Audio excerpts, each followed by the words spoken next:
안녕하세요. 오늘도 제 이야기에 귀 기울여 주셔서 진심으로 감사합니다. 나이가 들어가면서 몸 여기저기 불편한 곳이 하나둘 늘어나고 있지는 않으신가요? 아침에 일어나면 무릎이 뻣뻣하고 소화도 예전 같지 않고 밤잠도 깊지 못하실 겁니다. 혹시 나만 이런 건가? 하며 혼자서 걱정하고 계시진 않나요? 사실 우리가 겪고 있는 이런 변화들은 자연스러운 현상이지만 그렇다고 해서 그냥 받아들여야만 하는 건 아닙니다. 더 중요한 건 병이라는 것이 어느 날 갑자기 하늘에서 떨어지는 게 아니라는 사실입니다. 우리 몸은 이미 오래전부터 신호를 보내고 있었고 우리가 그 신호를 제대로 알아차리지 못했을 뿐이죠. 오늘은 제가 오랫동안 건강 분야에서 보고 경험한 실제 사례들을 바탕으로 병이 어떻게 우리 몸에 찾아오는지 그리고 그것을 어떻게 미리 막고 되돌릴 수 있는지에 대해 차근차근 말씀드리려고 합니다. 처음에는 불안하셨겠지만 끝까지 함께 해주시면 그 불안은 점점 줄어들고 대신 실천할 수 있는 구체적인 희망의 길을 보실 수 있을 겁니다. 저도 종종 이런 말씀을 들었습니다. 어제까진 멀쩡했는데 갑자기 당뇨 판정을 받았어요. 또는 건강검진에서 갑자기 암이라고 하네요. 하지만 정말로 갑자기일까요? 사실은 전혀 갑작스럽지 않습니다. 우리 몸속에서는 이미 몇 년, 때로는 몇십 년 동안 조용한 변화가 일어나고 있었던 거죠. 마치 댐이 무너지는 것처럼 보이지만 실제로는 오랫동안 작은 균열들이 쌓여서 결국 한계점에 도달한 것과 같습니다. 제가 이 과정을 관찰하면서 발견한 건 병이 생기는 데에는 일정한 단계가 있다는 겁니다. 첫 번째 단계는 과잉 섭취입니다. 우리가 필요한 것보다 더 많이 먹거나 몸에 맞지 않는 음식을 계속 섭취하는 단계죠. 두 번째는 정체 단계입니다. 과도하게 들어온 음식이 제대로 소화되지 못하고 몸 안에 머무르기 시작합니다. 세 번째는 산화 단계로 정체된 음식물이 썩기 시작하면서 독소를 만들어냅니다. 네 번째는 염증 단계인데 이때부터 몸이 본격적으로 아프다는 신호를 보내기 시작합니다. 마지막 다섯 번째가 변성 단계로 이때가 되면 비로소 병원에서 정식 병명을 받게 되는 거죠. 혹시 여러분도 이런 경험이 있으신가요? 배가 자주 더부룩하고 소화가 잘 안 되고 몸이 무겁고 피곤한 상태가 계속되었는데 그냥 나이 탓이겠지 하고 넘어가신 적이 있을 겁니다. 바로 그때가 우리 몸이 보내는 초기 경고 신호였던 거예요. 실제로 제가 만난 박연주님이라는 분의 사례를 말씀드려 보겠습니다. 올해 74세이신 이분은 오랫동안 붓기와 만성 피로에 시달려 왔습니다. 아침에 일어나면 얼굴이 퉁퉁 붓고 오후만 되면 다리가 무거워서 걷기도 힘들다고 하셨어요. 여러 병원을 다녀봤지만 특별한 병명은 나오지 않았습니다. 그냥 나이 드니까 그런 거예요 라는 말만 들으셨죠. 그런데 자세히 생활 패턴을 살펴보니 문제가 보였습니다. 그분은 저녁 식사를 7시에 하신 후 밤 10시경에 습관적으로 야식을 드시고 계셨어요. 라면이나 과자, 때로는 치킨까지 말이죠. 밤에 출출해서 못 참겠어요 라고 하시더라고요. 게다가 아침은 늘 든든하게 차려서 드시고 점심도 푸짐하게 드시는 패턴이었습니다. 문제는 바로 이 과잉 섭취였습니다. 몸이 휴식을 취해야 할 밤 시간에 계속해서 소화 작업을 시켜놓으니 장과 간이 제대로 쉴 수가 없었던 거죠. 밤 동안 해독과 회복이 이루어져야 하는데 대신 소화에만 온 에너지를 쓰고 있었던 겁니다. 그러다 보니 노폐물이 제대로 배출되지 못하고 몸 안에 쌓이기 시작했고 이것이 붓기와 피로의 원인이 된 거였어요. 저는 그분께 작은 변화부터 시작해보자고 제안했습니다. 우선 야식을 완전히 끊는 것부터 시작했어요. 처음엔 밤에 배고픈데 어떻게 참느냐고 하셨지만 대신 따뜻한 차나 물을 마시도록 권했습니다. 그리고 저녁 식사량을 기존의 절반 정도로 줄여보라고 했죠. 변화는 생각보다 빨랐습니다. 일주일 후에 전화를 받았는데 아침에 얼굴 붓기가 많이 줄었어요 라고 하시더라고요. 2주 후에는 밤잠을 깊게 자니까 낮에 덜 피곤해요 라고 하셨습니다. 한 달이 지나자 그분은 완전히 다른 사람이 되어 있었어요. 아침에 일어나는 게 한결 가뿐하고 오후에도 다리가 무겁지 않다고 하시더라고요. 이분의 경우를 보면 특별한 병이 있었던 게 아니라 단순히 과잉 섭취로 인한 정체 단계에 있었던 겁니다. 다행히 염증이나 변성 단계로 넘어가기 전에 식습관을 바꿔서 몸이 스스로 회복할 수 있었던 거죠. 그렇다면 해결책은 무엇일까요? 의외로 단순합니다. 먼저 우리 몸이 보내는 불편한 신호들을 그냥 나이 탓이겠지 하고 넘기지 말고 진지하게 받아들이는 겁니다. 자주 더부룩하고 소화가 안 되고 몸이 무겁다면 그건 과잉 섭취의 신호일 가능성이 높습니다. 실천할 수 있는 구체적인 방법을 말씀드리면 우선 오늘 저녁부터 밥 한 숟갈을 덜어보세요. 그리고 야식 시간을 아예 없애는 겁니다. 밤 8시 이후에는 물이나 따뜻한 차 외에는 아무것도 드시지 마세요. 이 작은 변화만으로도 우리 몸은 비로소 제대로 쉴 수 있는 시간을 갖게 됩니다. 처음엔 조금 출출할 수도 있겠지만 일주일만 지나면 몸이 적응하면서 오히려 아침이 더 개운해지는 걸 느끼실 겁니다. 병이 쌓이는 첫 번째 단계를 막는 이 작은 실천이 우리가 건강하게 나이 들어가는 시작점이 될 거예요. 우리 세대는 참 특별한 시대를 살고 있습니다. 어릴 적엔 보리밥에 된장국이 한 끼 식사였는데 지금은 원하기만 하면 언제든 어떤 음식이든 구할 수 있는 시대가 되었죠. 냉장고에는 온갖 음식이 가득하고 마트에 가면 전 세계 음식이 다 모여 있습니다. 그런데 이상한 일이 벌어지고 있어요. 음식은 넘쳐나는데 우리 몸은 점점 더 병들어가고 있다는 겁니다. 이게 바로 현대의 역설입니다. 칼로리는 충분하지만 영양은 부족한 상태가 된 거죠.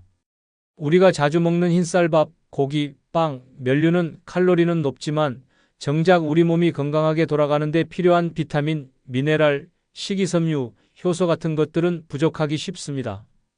특히 나이가 들수록 이런 불균형은 더 심해집니다. 젊을 때는 대사가 활발해서 어느 정도 버텨주지만 60대가 넘어가면서부터는 몸의 처리 능력이 떨어지기 시작하거든요. 그러다 보니 당뇨나 비만 같은 풍요병과 함께 면역력 저하로 인한 각종 감염질환까지 함께 늘어나는 기이한 현상이 벌어지는 겁니다. 혹시 여러분도 이런 경험이 있으신가요? 든든하게 식사를 했는데도 왠지 허전하고 뭔가 더 먹고 싶은 마음이 드는 정 말이에요. 이게 바로 영양 불균형의 신호입니다. 몸은 필요한 영양소를 얻지 못해서 계속 더 먹으라는 신호를 보내는 거거든요. 실제로 제가 상담했던 이만호 어르신의 사례를 말씀드려 보겠습니다. 올해 69세이신 이분은 30년 동안 택시를 몰아오신 분이에요. 장시간 운전을 해야 하다 보니 식사 시간이 불규칙했고 주로 간편하게 먹을 수 있는 음식들로 끼니를 때우셨죠. 어르신의 하루 식단을 살펴보니 이런 패턴이었습니다. 아침은 거의 거르고 점심은 김밥이나 햄버거 같은 간편식, 저녁에는 고기와 밥을 든든하게 드시는 거였어요. 일특성상 물도 자주 마시기 어려워서 하루에 물을 23잔 정도밖에 안 드셨다고 하더라고요. 채소는 김밥 속 단무지나 오이 정도가 전부였습니다. 문제는 이런 식습관이 30년 동안 지속되면서 나타나기 시작했어요. 우선 늘 무기력했습니다. 아침에 일어나기가 너무 힘들어요. 밤에 충분히 잤는데도 개운하지가 않아요라고 하셨죠. 그리고 오후만 되면 견딜 수 없을 정도로 졸음이 몰려온다고 했습니다. 특히 식사 후에는 운전대를 잡고 있기조차 힘들 정도였다고 하더라고요. 더 심각한 건 변비였습니다. 34일에 한 번 겨우 화장실에 가는 정도였는데 그마저도 매우 힘들게 나온다고 하셨어요. 그러다 보니 늘 아랫배가 더부룩하고 가스가 차는 느낌이 들었죠. 병원에 가서 검사를 받아봐도 특별한 이상은 없다고 나왔지만 몸은 계속 불편한 상태가 지속되었습니다. 이분의 문제를 분석해보니 전형적인 영양 불균형이었습니다. 칼로리는 충분히 섭취하고 있었어요. 김밥, 햄버거, 고기, 밥 등으로 하루 필요 칼로리는 다 채우고 있었거든요. 하지만 정작 몸이 제대로 기능하는데 필요한 영양소들은 심각하게 부족했습니다. 첫째, 물 섭취가 절대적으로 부족했어요. 하루 23잔으로는 몸 안에 노폐물을 제대로 배출할 수가 없었죠. 둘째, 식이섬유가 거의 없었습니다. 채소를 거의 드시지 않으니 장 건강이 나빠질 수밖에 없었어요. 셋째, 비타민과 미네랄이 부족했습니다. 가공식품 위주의 식단으로는 생체 활동에 필요한 미세 영양소를 얻기 어려웠거든요. 저는 이분께 점진적인 변화를 제안했습니다. 갑자기 식단을 완전히 바꾸는 건 현실적으로 어려우니까 기존 식단에 건강한 요소들을 하나씩 더해가는 방식으로 접근했어요. 우선 물 마시기부터 시작했습니다. 택시에 항상 물병을 비치해 두고 손님을 태우기 전에 한 모금씩 마시도록 했어요. 처음엔 화장실이 걱정되셨지만 건강한 신호예요. 몸이 정상적으로 일하고 있다는 뜻이에요 라고 말씀드렸죠. 하루 목표를 6잔으로 정하고 조금씩 늘려가도록 했습니다. 두 번째로는 식사 순서를 바꿨습니다. 점심에 김밥을 드시더라도 그 전에 편의점에서 파는 작은 샐러드 하나를 먼저 드시도록 했어요. 저녁에도 고기와 밥을 드시기 전에 먼저 채소를 한 접시 드시도록 했습니다. 배가 부르면 고기를 덜 먹게 되지 않을까요? 라고 걱정하셨는데 그게 바로 목적이에요. 채소로 배를 채우면 자연스럽게 적정량을 먹게 돼요 라고 설명했죠. 세 번째는 간식을 바꾸는 것이었습니다. 택시기사님들이 자주 드시는 과자나 빵 대신 견과류나 방울토마토 같은 것들로 바꿔보라고 했어요. 처음엔 맛이 없어서 못 먹겠어요 라고 하셨지만 일주일만 참고 드셔보세요. 입맛이 바뀝니다 라고 격려했습니다. 변화는 생각보다 빨리 나타났습니다. 2주 후에 첫 번째 변화가 왔어요. 변비가 많이 개선되었다고 하시더라고요. 3일에 한 번이던 것이 이제 하루 걸러 한 번은 화장실에 가게 되었어요 라고 기뻐하셨습니다. 그러니까 자연스럽게 아랫배 더부룩함도 줄어들었고요. 한 달 후에는 더 놀라운 변화가 있었습니다. 오후 졸음이 확연히 줄었어요. 예전에는 식사만 하면 견딜 수 없을 정도로 졸렸는데 이제는 그런 게 거의 없어졌어요 라고 하시더라고요. 아침에 일어나는 것도 훨씬 수월해졌다고 했습니다. 가장 인상적이었던 건 3달 후의 변화였어요. 그분이 직접 전화를 걸어서 선생님, 정말 신기한 일이 벌어졌어요. 30년 동안 택시를 몰면서 이렇게 몸이 가벼운 적이 없었어요. 하루 종일 운전해도 예전처럼 허리가 아프지 않고 집에 가서도 피곤하지 않아요 라고 하시더라고요. 이분의 사례에서 볼 수 있듯이 영양 불균형의 해결책은 무엇을 빼느냐가 아니라 무엇을 더하느냐에 있습니다. 기존에 드시던 음식을 갑자기 끊는 게 아니라 부족한 영양소를 채워주는 음식들을 추가하는 거죠. 그러면 자연스럽게 균형이 맞춰지면서 몸이 정상적으로 기능하기 시작합니다. 물을 충분히 마시면 노폐물 배출이 원활해지고 채소를 먼저 먹으면 혈당 조절도 잘 되고 포만감도 빨리 느끼게 됩니다. 가공식품 대신 자연식품을 늘리면 비타민과 미네랄 공급도 해결되고요. 실천할 수 있는 구체적인 방법을 말씀드리면 우선 식사 순서를 바꿔보세요. 밥이나 고기를 먼저 드시지 마시고 채소나 샐러드부터 시작하는 겁니다. 그 다음에 주식을 드시면 자연스럽게 적정량을 먹게 됩니다. 두 번째는 물 마시기를 습관화하는 거예요. 하루 68잔을 목표로 하되 한 번에 많이 마시지 말고 조금씩 자주 마시는 게 좋습니다. 식사 30분 전에 물 한 잔, 식사 후 1시간 뒤에 물 한 잔 이런 식으로 패턴을 만들어 보세요. 세 번째는 간식을 건강한 것으로 바꾸는 겁니다. 과자나 빵 대신 견과류나 과일을 선택하고 달콤한 음료 대신 따뜻한 차를 마시는 습관을 들이면 됩니다.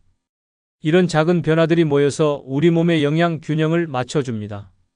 그러면 몸은 스스로 건강해지는 방향으로 돌아가기 시작할 거예요. 많은 분이 이런 말씀을 하십니다. 먹는 게 인생의 유일한 낙인데 그것마저 줄이라고 하면 뭘 위해 살아야 하나요? 정말 공감되는 말씀이에요. 하지만 소식이라는 건 단순히 덜 먹기가 아닙니다. 우리 몸이 스스로 치유하고 회복할 수 있는 시간과 여유를 주는 것이죠. 사실 많이 먹는 것이 건강에 좋다는 생각은 굶주렸던 시대의 기억에서 나온 겁니다. 그때는 충분히 먹지 못해서 문제였지만 지금은 오히려 과도하게 먹어서 문제가 되는 시대거든요. 특히 나이가 들수록 우리 몸의 소화 능력, 대사 능력은 자연스럽게 줄어드는데 음식 섭취량은 예전과 똑같다면 문제가 생길 수밖에 없어요. 과학적으로도 소식의 효과는 이미 입증되어 있습니다. 우리 몸에는 오토파지라는 놀라운 기능이 있어요. 세포 안에 쌓인 노폐물이나 손상된 부분을 스스로 청소하고 재활용하는 기능인데 이 작용이 가장 활발해지는 때가 바로 공복 상태일 때입니다. 음식을 계속 넣어주면 몸은 소화와 흡수에만 집중하느라 청소할 시간이 없어요. 하지만 적당히 비워주면 그때야 비로소 몸 안의 청소부들이 일하기 시작하는 거죠. 또한 소식을 하면 혈당이 안정됩니다. 과식을 하면 혈당이 급격히 올라갔다가 떨어지는 롤러코스터를 타게 되는데 이때 생기는 피로감과 졸음이 만성화되는 거예요. 하지만 적당히 먹으면 혈당이 완만하게 유지되면서 하루 종일 에너지도 안정적으로 공급됩니다. 간과 췌장 같은 소화기관들도 쉴 수 있는 시간을 갖게 되면서 원래 기능을 회복할 수 있어요. 계속 일만 시키면 과로로 기능이 떨어지지만 적당한 휴식을 주면 다시 건강하게 돌아가는 거죠. 실제로 제가 상담했던 정미자 할머니의 사례를 말씀드려 보겠습니다. 올해 78세이신 이분은 평생 잘 먹어야 건강하다는 신념으로 사셨어요. 하루 3끼를 꼬박꼬박 든든하게 드시고 중간중간 간식도 챙겨 드시는 분이셨죠. 그런데 70세가 넘어가면서부터 이상한 증상들이 나타나기 시작했어요. 가장 큰 문제는 식후 졸음이었습니다. 밥만 먹으면 정신을 못 차리겠어요. 눈이 감겨서 어쩔 수 없이 누워야 해요 라고 하셨거든요. 그러다 보니 오후 활동이 거의 불가능했어요. 식사 후 23시간은 무조건 잠을 자야 했고 그러면 또 밤잠이 얕아지는 악순환이 반복되었습니다. 두 번째 문제는 소화불량이었어요. 든든하게 먹고 나면 항상 배가 더부룩하고 답답했습니다. 체한 것도 아닌데 왜 이렇게 불편한지 모르겠어요 라고 하시더라고요. 특히 저녁 식사 후에는 더 심해져서 잠들기 전까지 계속 불편함이 지속되었습니다. 세 번째는 변비였어요. 충분히 먹는데도 변이 잘 나오지 않고 나와도 시원하지 않다고 하셨어요. 그래서 변비약을 자주 드셨는데 그러면 또 배가 아프고 설사를 하는 일이 반복되었죠. 할머니의 하루 식단을 자세히 살펴보니 정말 푸짐했어요. 아침에는 밥 한 공기에 국, 반찬 45가지를 드시고 오전 10시경에는 과일이나 빵을 간식으로 드셨어요. 점심도 마찬가지로 든든하게 드시고 오후 3시경에 또 간식, 저녁도 아침과 비슷한 양을 드시고 밤에 잠들기 전에 우유나 과자를 드시는 패턴이었습니다. 문제는 양 자체도 많았지만 먹는 간격이 너무 짧다는 거였어요. 거의 23시간마다 뭔가를 드시니까 몸이 쉴 틈이 없었던 거죠. 특히 78세라는 나이를 고려하면 소화 능력이 젊을 때의 절반 정도밖에 안 되는데 여전히 젊을 때와 같은 양을 드시고 계셨던 겁니다. 저는 할머니께 점진적인 변화를 제안했습니다. 갑자기 많이 줄이면 스트레스를 받으실 수 있으니까 한 번에 한 가지씩만 바꿔보자고 했어요. 첫 번째 단계는 밥 양을 줄이는 것이었습니다. 기존에 드시던 밥 한 공기를 3분의 2 공기로 줄여보라고 했어요. 그럼 배고프지 않을까요? 라고 걱정하시길래 천천히 꼭꼭 씹어서 드시면 포만감은 똑같이 느끼실 거예요 라고 말씀드렸죠. 실제로 한 입 먹을 때마다 20번 이상 씹어서 드시도록 했습니다. 두 번째는 간식을 없애는 것이었어요. 오전과 오후 간식을 없애고 대신 물이나 따뜻한 차를 마시도록 했습니다. 출출한데 어떻게 참느냐고 하시길래 처음 일주일만 참아보세요. 몸이 적응하면 오히려 더 편해집니다 라고 격려했어요. 세 번째는 저녁 이후 금식이었습니다. 저녁 6시 이후에는 아무것도 드시지 말고 물만 마시도록 했어요. 잠들기 전 우유나 과자 습관을 끊는 게 가장 어려우셨지만 밤에 소화기관이 쉬어야 아침에 개운합니다 라고 설명했죠. 변화는 놀라웠습니다. 일주일 후에 첫 번째 변화가 나타났어요. 식후 졸음이 줄었어요. 여전히 조금 졸리긴 하지만 예전처럼 견딜 수 없을 정도는 아니에요 라고 하시더라고요. 밥량을 줄이니까 혈당이 급격히 오르지 않아서 나타난 변화였어요. 2주 후에는 소화가 훨씬 편해졌다고 하셨습니다. 밥을 먹고 나서도 배가 답답하지 않아요. 오히려 개운한 느낌이 들어요 라고 말씀하시더라고요. 적당량을 천천히 먹으니까 소화기관의 부담이 줄어든 거였죠. 3주 후에는 변비도 개선되었어요. 변비약을 안 먹었는데도 자연스럽게 화장실에 가게 되었어요. 그리고 나오는 양도 많아지고 시원해졌어요 라고 하시더라고요. 소화기관이 제대로 쉬는 시간을 갖게 되니까 정상적인 기능을 회복한 거였습니다. 가장 놀라운 변화는 한 달 후에 나타났어요. 할머니가 직접 전화를 걸어서 밤잠이 완전히 달라졌어요. 예전엔 밤에 자주 깨고 뒤척였는데 이제는 깊게 잠들어서 아침에 개운하게 일어나요 라고 하시더라고요. 저녁 이후 금식으로 밤 동안 소화 작업이 없어지니까 깊은 잠을 잘 수 있게 된 거였어요. 3개월 후에 만났을 때는 완전히 다른 사람 같았어요. 표정도 밝아지고 걸음걸이도 가벼워 보였습니다. 78년 동안 살아오면서 이렇게 몸이 가벼운 적이 없었어요. 소식이 이렇게 좋은 줄 몰랐어요 라고 하시더라고요. 이분의 사례에서 볼 수 있듯이 소식은 단순히 양을 줄이는 게 아니라 몸이 본래 기능을 회복할 수 있도록 도와주는 겁니다. 과식으로 지쳐있던 소화기관들이 적당한 휴식을 갖게 되면서 다시 건강하게 돌아가는 거죠. 그렇다면 구체적으로 어떻게 실천할 수 있을까요? 우선 접시나 그릇 크기를 줄여보세요. 큰 그릇에 담으면 무의식적으로 많이 담게 되거든요. 작은 그릇을 사용하면 자연스럽게 적정량을 먹게 됩니다. 두 번째는 천천히 먹는 습관을 들이는 거예요. 한 입 먹을 때마다 수저를 내려놓고 충분히 씹은 다음에 다시 드시는 겁니다. 이렇게 하면 20분 정도 지나서 포만감이 올 때까지 천천히 먹을 수 있어요. 세 번째는 간식을 줄이는 것입니다. 출출할 때마다 뭔가를 먹는 습관을 없애고 대신 물이나 차를 마시는 습관을 들이세요. 처음엔 힘들겠지만 일주일만 지나면 몸이 적응합니다. 마지막으로 가장 중요한 건 소식을 참는 것이 아니라 몸을 사랑하는 것으로 생각하는 거예요. 적당히 먹는 게 우리 몸에게 주는 최고의 선물이라고 여기시면 훨씬 쉽게 실천할 수 있을 겁니다. 오늘 저녁부터 밥 한 숟갈만 덜어보세요. 그 작은 줄임이 내일의 더 큰 활력을 만들어 줄 거예요. 혹시 하루 3끼를 꼬박꼬박 챙겨 먹어야 건강하다고 믿고 계신가요? 사실 이런 생각은 현대에 만들어진 신화에 가깝습니다. 우리 조상들은 해가 뜨면 일하고 해가 지면 쉬는 자연스러운 리듬으로 살았어요. 배가 고플 때 먹고 배부르면 한동안 먹지 않는 것이 오히려 자연스러운 패턴이었죠. 특히 나이가 들수록 간헐적 단식은 우리 몸에 훨씬 더 잘 맞습니다. 젊을 때는 대사가 빨라서 자주 먹어도 처리할 수 있지만 60대가 넘어가면 소화 능력도 떨어지고 인슐린 민감도도 낮아지거든요. 이때 계속 자주 먹으면 몸은 쉴 틈이 없어서 점점 지쳐갑니다. 간헐적 단식의 원리는 간단해요. 일정 시간 동안은 음식을 먹지 않고 정해진 시간 안에만 식사를 하는 겁니다. 가장 일반적인 방법이 16시간 공복, 8시간 섭취예요. 또는 18시간 공복, 6시간 섭취 방법도 있고요. 이렇게 하면 공복 시간이 12시간을 넘어가면서 우리 몸에 놀라운 변화가 일어나기 시작합니다. 우선 세포 청소 작용인 오토파지가 본격적으로 시작돼요. 몸 안에 쌓인 노폐물과 손상된 세포들을 청소하고 재활용하는 거죠. 또한 인슐린 민감도가 회복됩니다. 계속 음식이 들어오면 인슐린이 계속 분비되어야 하는데 공복 시간을 주면 인슐린 분비 기관인 췌장이 쉴 수 있어서 기능이 회복되는 거예요. 성장 호르몬 분비도 증가합니다.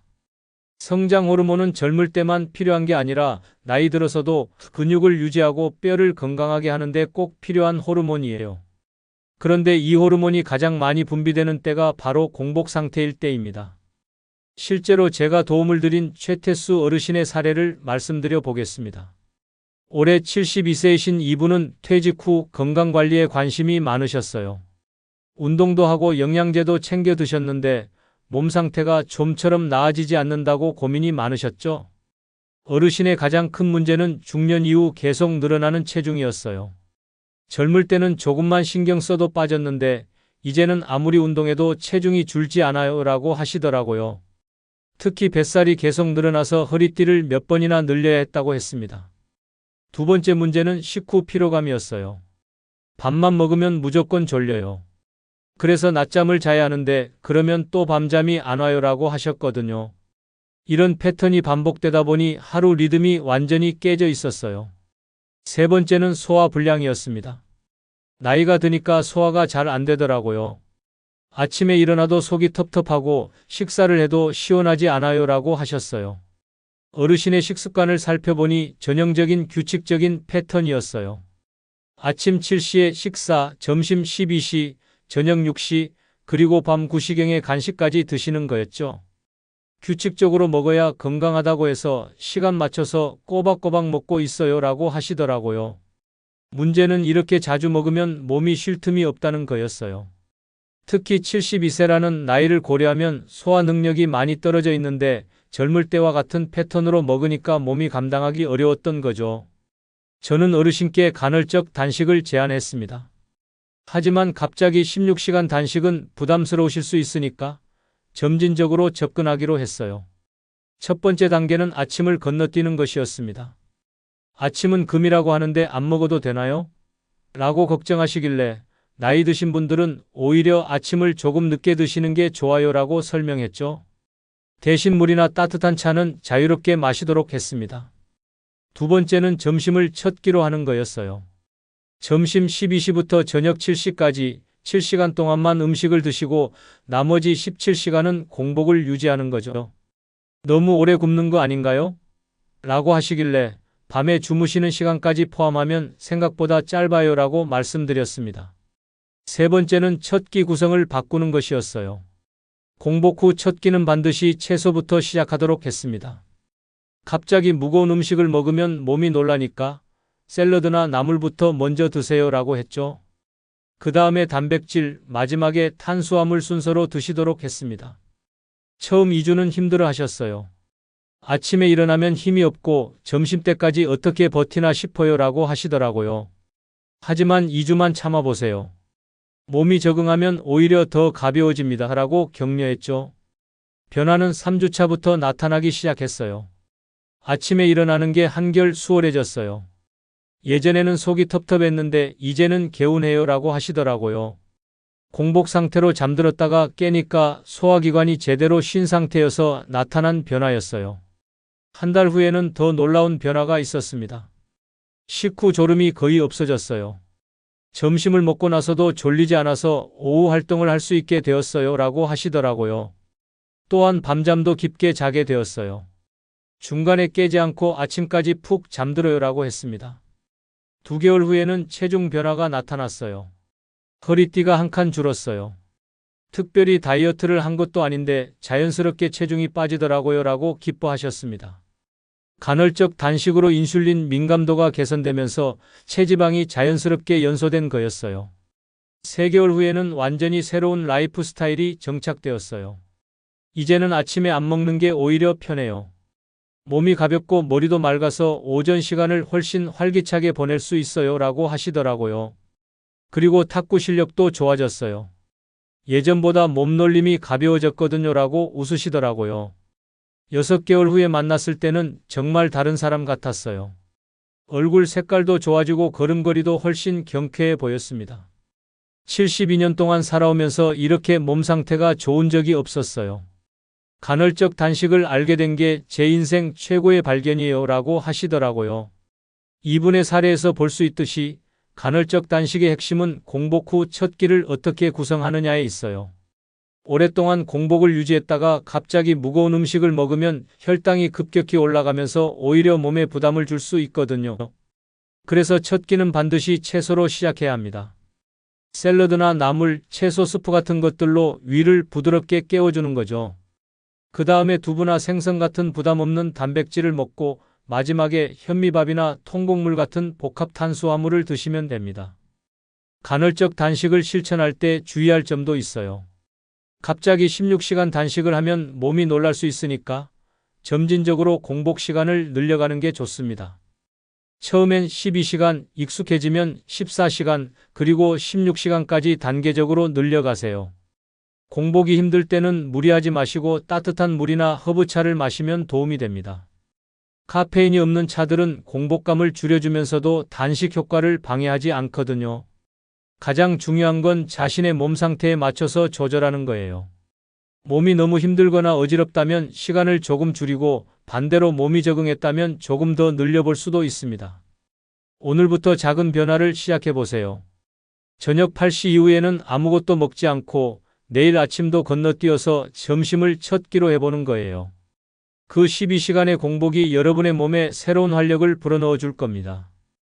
결국 건강이라는 것은 어떤 특별한 약이나 치료법에서 나오는 게 아닙니다.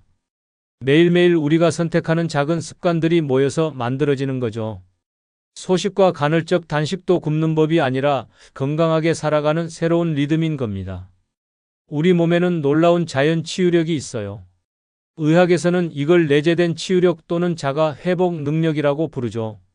작은 상처가 저절로 아무는 것, 감기에 걸렸다가 며칠 후 저절로 낫는 것, 이 모든 게 우리 몸이 가진 의사백명의 능력입니다. 하지만 현대인들은 이런 자연 치유력을 믿지 못해요. 조금만 아파도 약부터 찾고 조금만 불편해도 병원부터 가죠. 물론 필요한 경우도 있지만 대부분의 경우는 우리 몸이 스스로 해결할 수 있는 문제들이에요. 다만 그럴 수 있는 환경을 만들어줘야 하는 거죠. 여기에 가벼운 운동, 체온 관리, 마음 돌봄이 더해지면 우리 몸의 자연 치유력은 최대한으로 발휘됩니다. 복잡한 건 필요 없어요. 매일 조금씩 걷고 몸을 따뜻하게 유지하고 스트레스를 줄이는 것만으로도 충분합니다. 실제로 제가 도움을 드린 문성호 어르신의 사례를 말씀드려 보겠습니다. 올해 66세이신 이분은 간헐적 단식에 관심은 있었지만 계속 실패를 반복하고 계셨어요. 몇 번 시도해 봤는데 도저히 못 참겠어서 포기했어요 라고 하시더라고요. 어르신의 가장 큰 문제는 위산 과다였어요. 속이 항상 쓰리고 아파요. 특히 공복일 때 더 심해져서 단식을 할 수가 없어요 라고 하셨거든요. 그래서 자주 제산제를 드시고 계셨는데 먹을 때는 좀 나아지다가도 또 금세 증상이 돌아왔어요. 두 번째 문제는 불규칙한 수면이었습니다.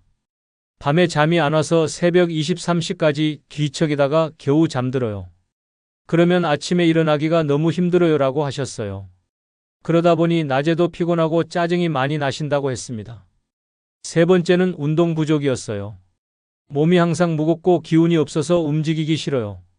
그런데 안 움직이니까 더 기운이 없어지는 것 같아요 라고 악순환을 호소하셨죠. 어르신의 생활 패턴을 자세히 살펴보니 여러 가지 문제가 보였어요.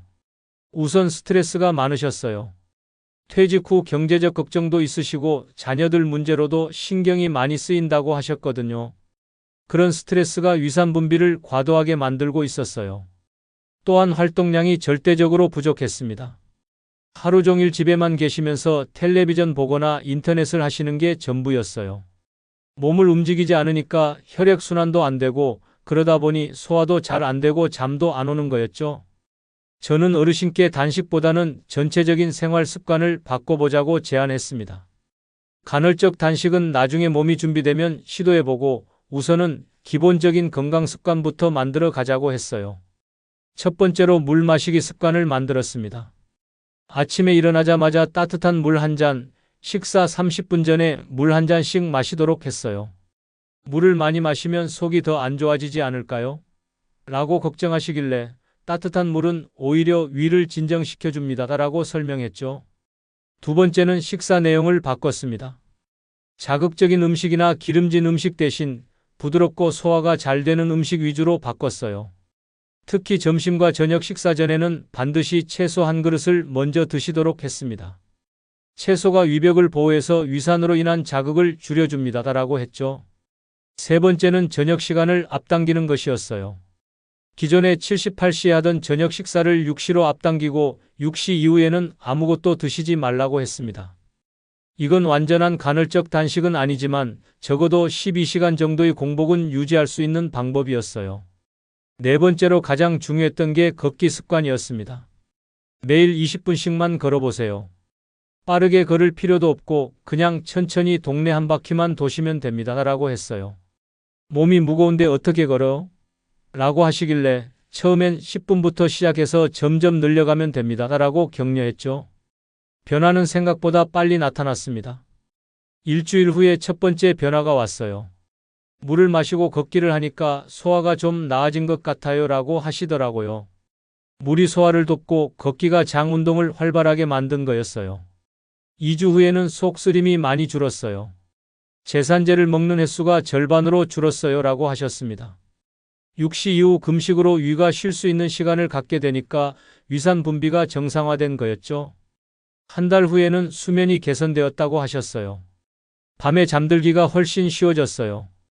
걷기를 하고 나면 몸이 적당히 피곤해져서 자연스럽게 잠이 와요. 라고 하시더라고요.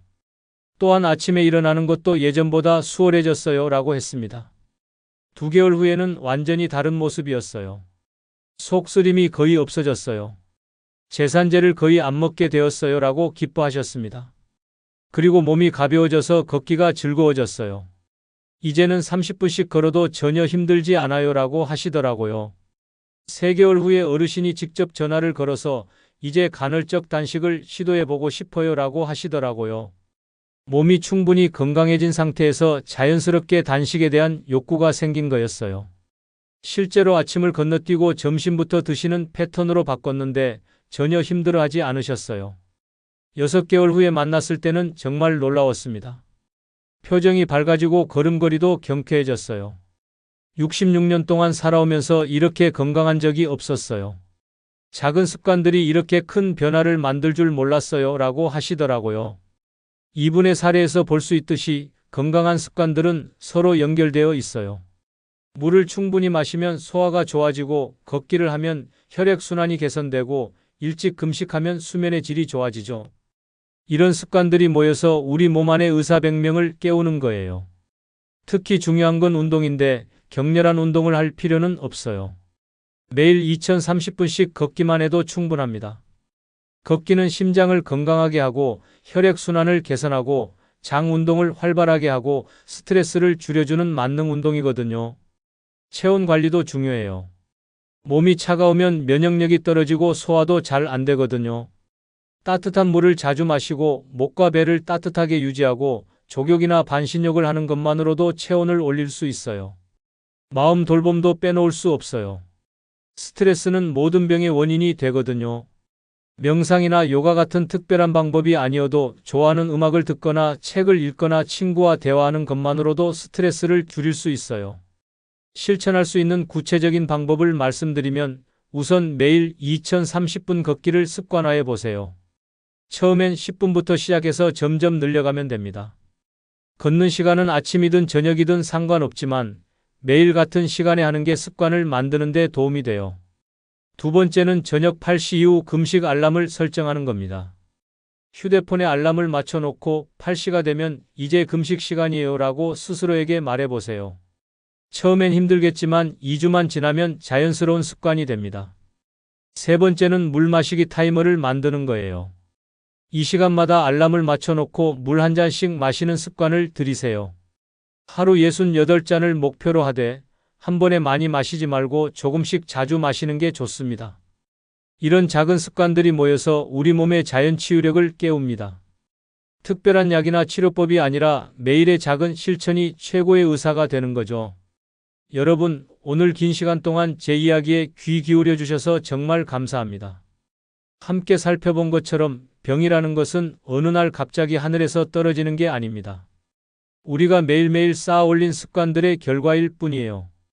과잉 섭취로 시작해서 정체, 산화, 염증, 변성의 단계를 거쳐 병이 되는 과정도 풍요 속에서 겪는 영양 불균형도 모두 우리가 만들어낸 문제들입니다. 그렇다면 우리가 만든 문제는 우리가 해결할 수 있어야 하지 않을까요? 해답은 의외로 간단했습니다. 밥 한 숟갈 덜고 공복 시간을 늘리고 채소부터 챙기고 매일 조금씩 걷는 것.